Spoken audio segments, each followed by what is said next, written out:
Bueno, en la crisis económica y en un contexto global también incierto, se instala una pregunta. ¿Alberto Fernández podrá hacer peronismo? Estamos con Ignacio Zuleta, periodista consultor, para hacer este análisis. Gracias, Ignacio, por estar. Bien, muy bien. ¿Qué te parece? ¿Podrá hacer peronismo Alberto Fernández en la Argentina que se viene? Habría que preguntarle a él. Primero, si quiere hacer... Él es peronista, o sea que... Yo espero que sí, parece que sí. ¿Qué sería hacer peronismo No hoy sé, en día? preguntarle a él, yo no sé. No, esas preguntas las tiene que contestar él. ¿Qué quiere hacer? Es un misterio. Es un misterio. Es un misterio porque en general en la Argentina, al no haber partidos políticos constituidos que uno pueda prever cuál es su programa, cuál es su elenco, cuál es su propuesta, es muy difícil saber qué van a hacer. Aparte, los políticos juegan con el secreto, creen que es una situación o una condición positiva, esconder secretos que el público no sepa, cuando en realidad, a mi juicio, es una posición de debilidad, es para ganar espacio de negociación, no generar anticuerpos para las decisiones que tomen. Es una situación de debilidad, pero eso no es el patrimonio de Fernández, también le pasa al gobierno actual y a otros gobiernos. Los gobiernos de la Argentina no tienen capacidad de decir lo que van a hacer y con qué gente lo van a hacer, porque son muy débiles frente a la sociedad que les demanda muchas cosas y los tiene en una especie de examen permanente de conducta. Sí. Por eso los gobiernos de la Argentina no tienen programa. Pueden nombrar a cualquier ministro de cualquier condición, ciencia o tendencia, de la izquierda o de la derecha, sin que nadie les diga nada y hacer cualquier cosa. El ejemplo de este gobierno, que entró con un programa ortodoxo y termina siendo un programa de populismo de economía cerrada, que era impensable si uno preveía lo que el gobierno había programado en su comienzo, ¿no?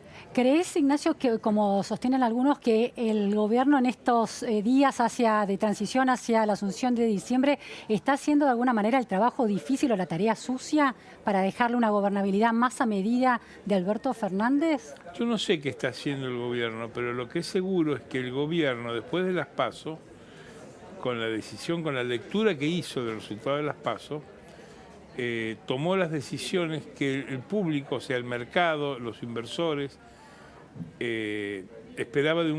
temía de un gobierno peronista. Al haber tomado esas decisiones, yo creo que la incertidumbre se disipó. Yo vengo vaticinando de hace semanas que no iba a haber ningún tumulto con cualquier resultado electoral, porque ya las decisiones que se temían del futuro incierto las tomó el gobierno de Macri. ¿Por qué las tomó? Por una necesidad de gobernabilidad. En la Argentina los gobiernos privilegian la gobernabilidad al programa. O sea, adaptan lo que hacen en el gobierno a las necesidades de permanecer en el poder. Ese también es otro signo de debilidad de los gobiernos argentinos y de la condición de la política argentina. Yo no creo que sea no es responsabilidad de ellos. La responsabilidad de ellos es no remediarlo. Pero es algo heredado.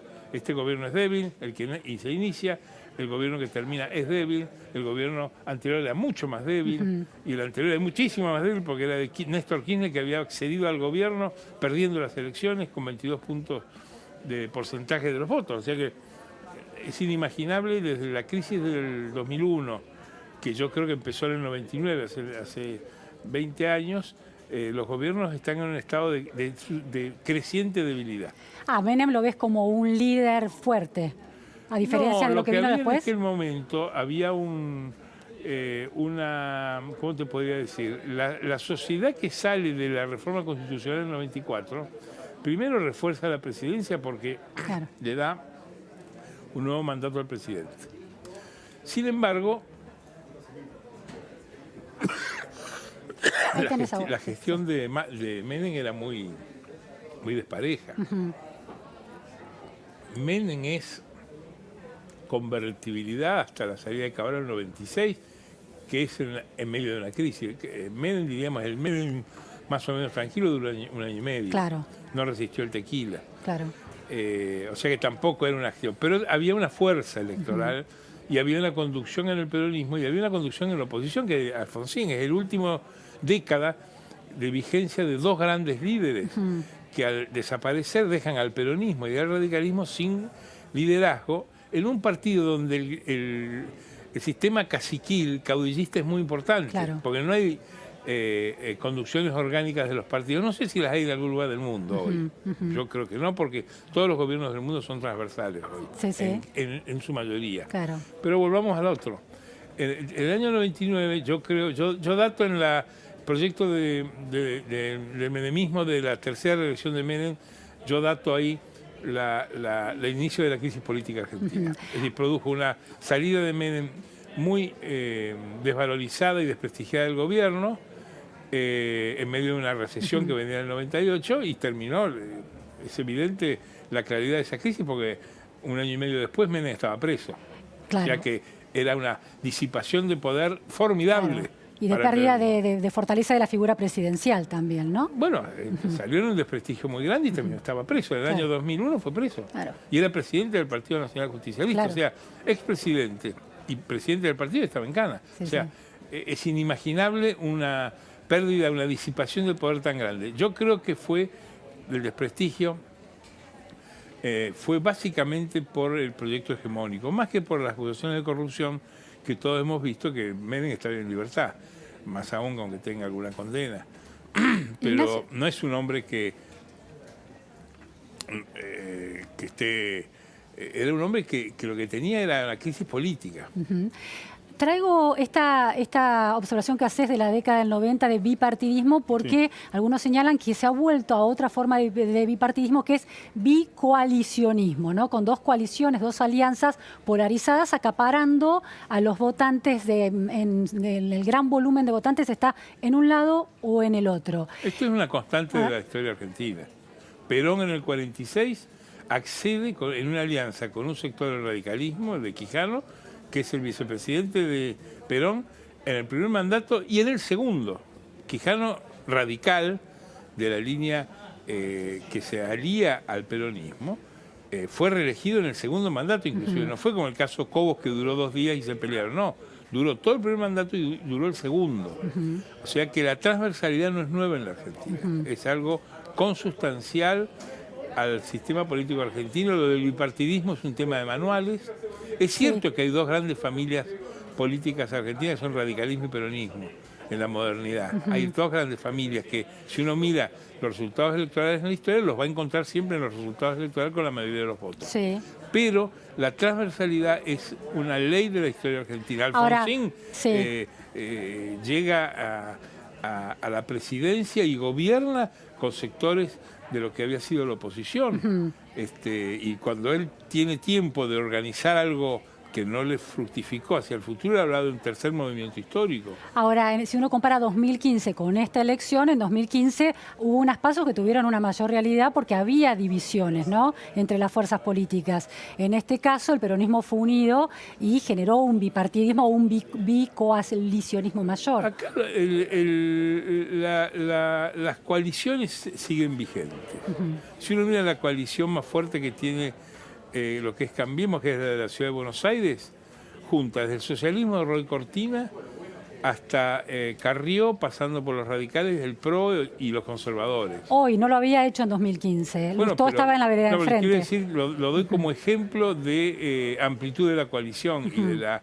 y si vas atrás, uno de los ejemplos más claros es el de Capitanich 2007 en el Chaco, en donde llega por el peronismo a la primera gobernación que él gana, con una alianza que contenía del Partido Obrero hasta López Murphy, recreado López Murphy. O sea que el coalicionismo no es una novedad, es la necesidad que tiene la Argentina, porque tiene un sistema de voto obligatorio. Entonces, al no tener, hay voto obligatorio y cultura del voto, la gente va a votar. Entonces vos no tenés, como en los sistemas de voto voluntario de Estados Unidos, que todo el mundo lo estudia y lo mira como deseable, en donde existe lo que se llama el swinging vote, es decir, o sociedades de swinging vote, o sea que cambian de signo partidario. En la Argentina no, en la Argentina la gente vota siempre igual. Si vos mirás el 40% el voto no peronista, desde el 83 hasta ahora siempre ha estado en ese número. En el peor momento del radicalismo, Alfonsín 89 contra Menem, sacó 38% de Ángel. O sea que Hay una estabilidad. Hay una gran estabilidad. Lo más estable que tiene la Argentina es el voto. Si alguien busca la estabilidad para el dólar, que la busque en el resultado electoral. Lo que pasa es que yo creo que hay un conflicto, hay un problema cultural de lectura de la realidad. A ver, ¿cómo es eso? Y lógico, acá se dicen cosas horribles, por ejemplo, que la gente vota por la economía. La gente no vota por la economía. ¿Por qué O el vota? 40% que votó a Macri que es un idiota, Claro. que le encanta la economía horrible que ha hecho este gobierno. No. ¿Y cuál es entonces la variable por la cual decide la gente? Decide por un complejo de factores entre los cuales la economía es uno. Y después hay otros vinculados al proyecto político, al destino personal, a la geografía, a la clase. Hay un factor de clase. El hecho de que el peronismo haya sacado 1,5 millones de votos en el conurbano, de los 2,5 millones que le saca Fernández a Macri, habla de que hay un voto de clase.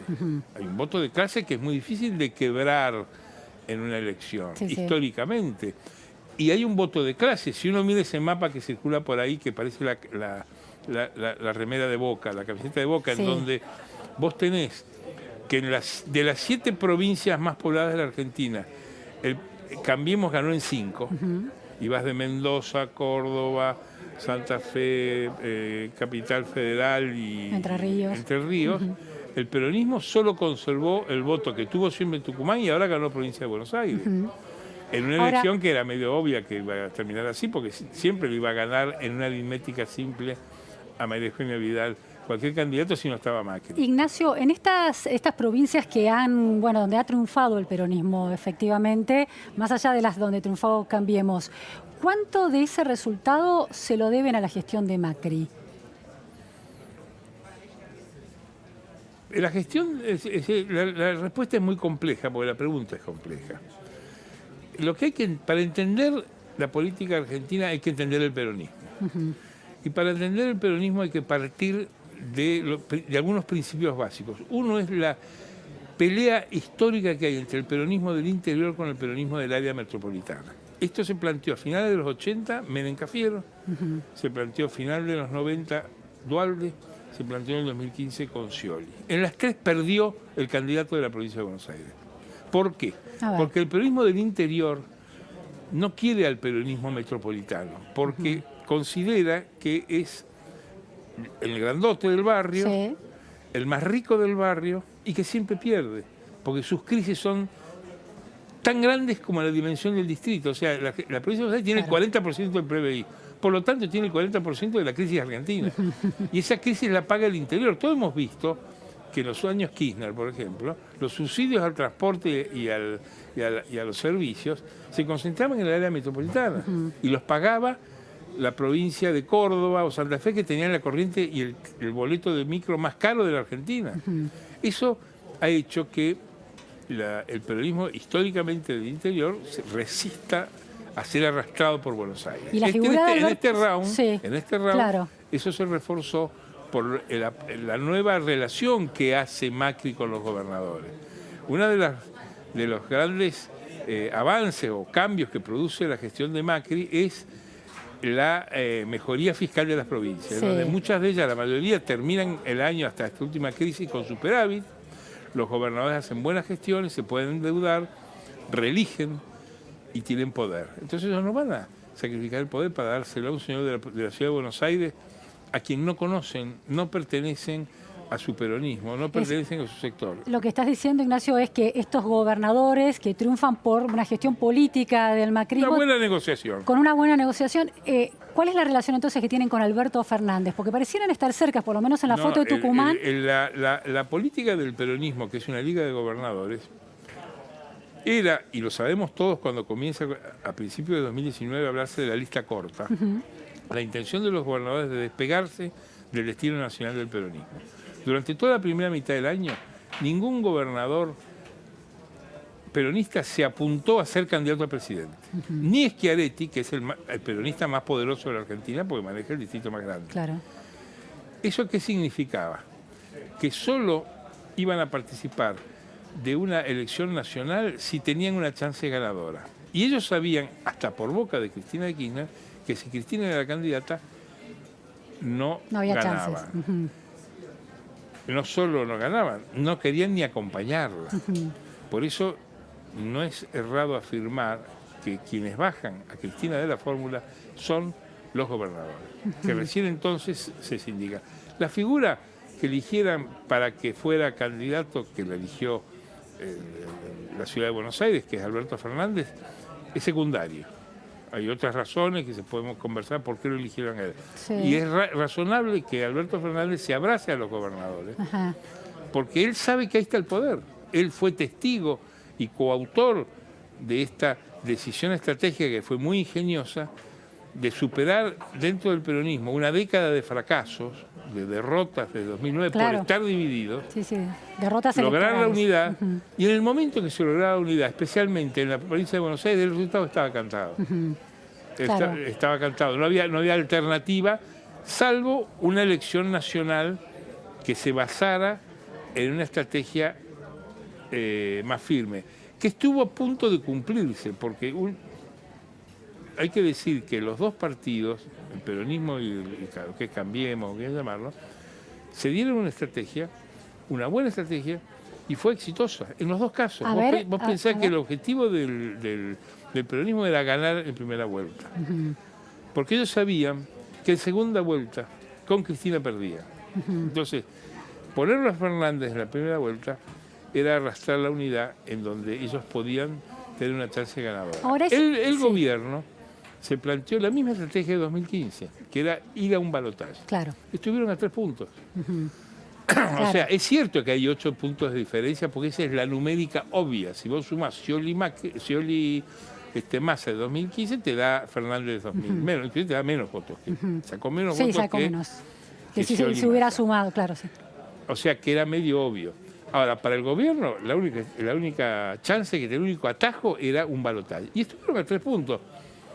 No es para festejar, pero tampoco está tan mal. Ignacio, tengo varias preguntas sobre esta balanza de poder que ha quedado constituida a partir de ese resultado que vos señalás. Por un lado, esta unidad de peronismo que ha sido tan exitosa para finalmente darles el triunfo. En materia electoral, seguro. Claro, ¿es una unidad sostenible durante la gestión de gobierno?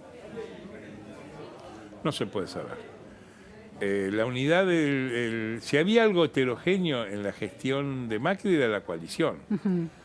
Porque contenía conservadores en la mesa de Olivos, en la mesa de los CIOs, digamos, cuando nació esto, Sí.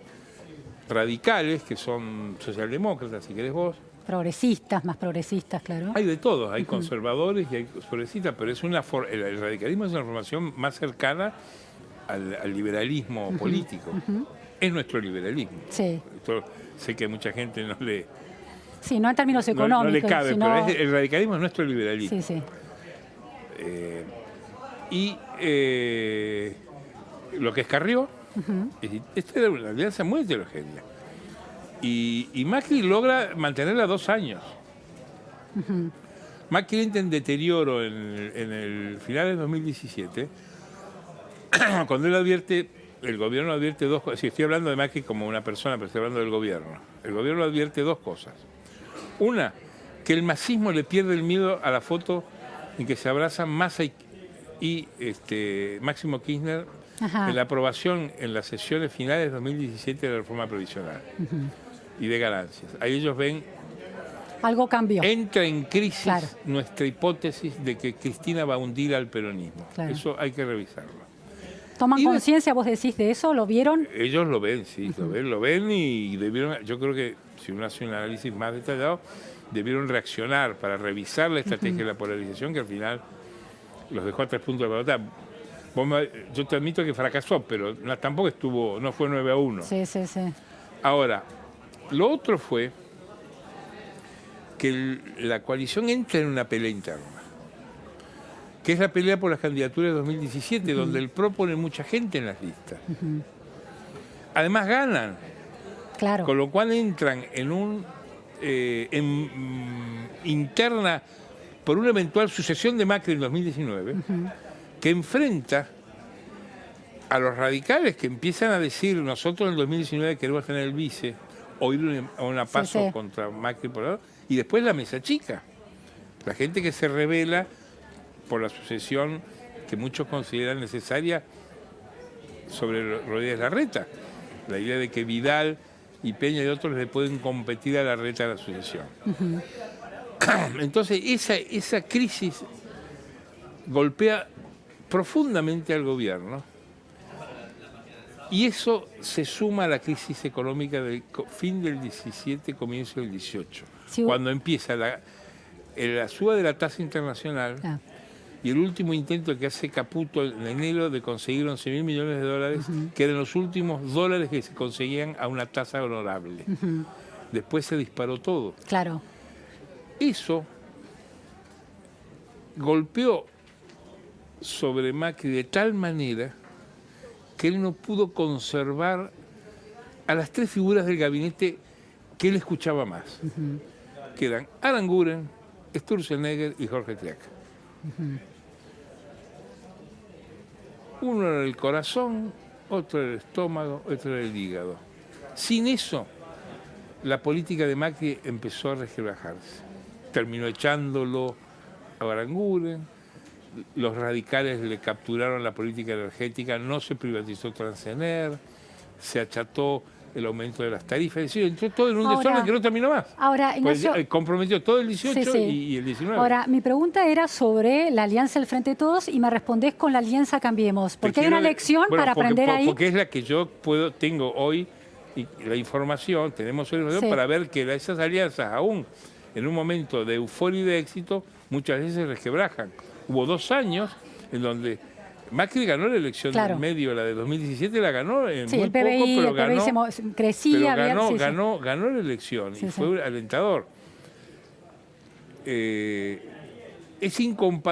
comparable una situación con la otra, porque creo que cuando le va bien a un gobierno, las ambiciones de poder se despiertan. Es decir, cuando les va mal nadie quiere estar ahí. Ahora, cuando les va bien ganar la elección del 17, todo el mundo quería hacer, disputar poder, espacios de poder. Hay que ver cómo le va a ir. Tengo una última pregunta, Ignacio. O sea, que puede ser que haya un momento de mejoría que haga que el gobierno de Fernández se consolide, pero que después también la coalición sufra las divisiones que sufre el peronismo, que es definible como todo aquello que se divide por dos, porque siempre el peronismo es divisible. Ahora, exacto. No podemos hablar del futuro. No es para hablar del futuro, pero digo, hay una relación con el poder muy distinta. Esta es la pregunta, ¿no? Hay una especie de género literario, periodístico, que es analizar las internas en el peronismo. Vos decías, cuanto más exitosos se disparan. Y el radicalismo mucho más. Bueno, pero hace tanto, de alguna manera, que no ocupan la centralidad del poder. Digo, cuando vos hacías un análisis que me llama la atención, cuanto más éxito hay, más se despierta la vocación por el poder. Ahora, ¿no podría pensarse lo contrario del peronismo, que cuando se está en el llano la dispersión es mayor, como pasó en 2015, cuando se estaba, en una decadencia de ese gobierno, la dispersión era mayor? Habría que ver las causas de la crisis del peronismo de aquellos años. Para mí, hay una hipótesis principal, es que carecía de liderazgo, y es víctima de la crisis financiera internacional de 2008, que golpea la economía de una manera tan fuerte y tan contundente que desarma todas las voluntades, y eso hace que el peronismo empiece a buscar otros caminos. No te olvides que en 2009 ya pierde Kirchner una elección. En el 2007, es decir, hay un estereotipo que yo creo que es equivocado, de creer que el gobierno de Kirchner fue muy poderoso. Fue un gobierno muy débil, de una debilidad extrema. A ver. Comenzó con una agenda garantista en justicia con Vélez y Campagnoli, y terminó a los 2 años con Alberto Iribarne, ministro de Justicia. Es decir, que era un hombre moderado que representaba el orden como lo había representado cuando él fue viceministro de Corach en el gobierno de Menem. Tenía un relato poderoso, pero era débil de alguna manera. Van acomodando la agenda a la gobernabilidad. Es una desgracia, si querés. No es que lo hagan porque les gusta. Claro. O sea, es un gobierno débil. Kirchner no intenta la reelección en 2007 porque él creyó que perdía. Está escrito. Él creyó que perdía. ¿No era por un proyecto de alternancia dentro del kirchnerismo? No, y Cristina Kirchner es candidata y elige porque va con Cobos, porque se lleva un pedazo del radicalismo de gobernadores e intendentes de todo el país. O sea que fue un gobierno muy débil. Ganan en el 2011 por 54 puntos de voto sin oposición, que es la clave. No había oposición, el segundo fue Wiener, que no existe. Y a los 2 meses tenía cepo, estatizaba las acciones de Repsol en YPF, y ya en 2013 perdió la elección con el masismo en la provincia de Buenos Aires, y se hablaba de que Cristina no terminaba el gobierno, y por eso el Papa decía, cuiden a la Cristina para que termine. O sea, el gobierno del peronismo de esos años es una sucesión de desgracias, y termina en una ordalía que todos vemos de desprestigio, porque además se le agrega un elemento que estaba más aquietado entonces, que es el desprestigio por las denuncias de corrupción, que no afectan en el voto. 2011 Cristina ganó con el 54% y ya estaba la crisis de las madres de Plaza de Mayo con Sorglender, y eso no los tocó. O sea, yo creo que las acusaciones no tocan, pero sí asusta a la propia fuerza, y es una de las razones de la división del masismo y del peronismo disidente, que empieza, se va Solá, se van todos porque no querían estar en ese barco. Ahora se han reunificado, veremos entonces cómo avanza esta gobernabilidad y la gobernabilidad de Alberto Fernández una vez que asuma. Muchísimas gracias, Ignacio Zuleta, por este análisis tan de, toda la historia, ¿no? Disculpen interesante. Que en tan poco tiempo muy interesante. Les pongo muchos temas, pero yo trato de racionalizar. Yo creo que la política es lo que parece. Nunca hay nada oculto. En la política la realidad se agota en lo fenoménico, o sea, es lo que parece. Ahora, muchas veces hay que saber qué es lo que uno tiene que mirar, porque es clarito, ¿qué puntos conectar? Clarito. Bien. No hay ningún misterio. Han quedado muy claros los puntos a conectar. Muchas gracias, Ignacio. Vamos ahora a ver un informe. Provincia de Buenos Aires. Tierra